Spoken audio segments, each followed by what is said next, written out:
Iran Israel সংঘাতের সময় জাতিসংঘের আন্তর্জাতিক পারমাণবিক সংস্থার বিরুদ্ধে পক্ষপাতিত্বের অভিযোগ তোলে তেহরান। ইরানের পার্লামেন্টে সংস্থাটির সঙ্গে সম্পর্ক স্থগিতকরণের বিল পাশ করা হয়। এর মাত্র 6 দিন পরেই বিলটিতে অনুমোদন দিলেন ইরানের প্রেসিডেন্ট মাসুদ পেজিশকিয়ান। এর ফলে ইরানে আইএই এর পরিদর্শকদের প্রবেশ নিষিদ্ধ থাকবে।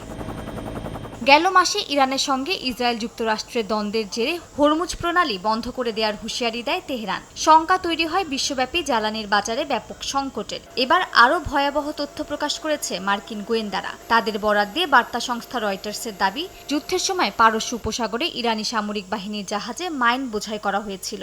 বিশ্লেষকরা বলছেন, ইরানের এমন প্রস্তুতি ইঙ্গিত দিচ্ছে বিশ্বের অন্যতম ব্যস্ত এই বাণিজ্য পথ বন্ধ করার বিষয়ে তেহরান সত্যিই অগ্রসর হতে চেয়েছিল। প্রায় 21 মাইল দীর্ঘ এই প্রণালী দিয়েই সৌদি আরব, কুয়েত, ইরাক, কাতার, সংযুক্ত আরব আমিরাতের ব্যাপক পরিমাণ তেল ও গ্যাস রপ্তানি হয়। ইরান নিজেও এই পথ ব্যবহার করে। এদিকে ইউরোপীয় ইউনিয়নের ইসরায়েলের প্রতি একতরফা সমর্থন আগামী দিনে পরিস্থিতি আরও জটিল করে তুলবে বলে শঙ্কা প্রকাশ করেছেন ইরানের পররাষ্ট্রমন্ত্রী আব্বাস আরাকচি। জানান, তেহরান যুদ্ধ শুরু করেনি, তবে তাদের পারমাণবিক স্থাপনায় হামলা চালিয়ে তেল আবিব আন্তর্জাতিক নীতি লঙ্ঘন করেছে।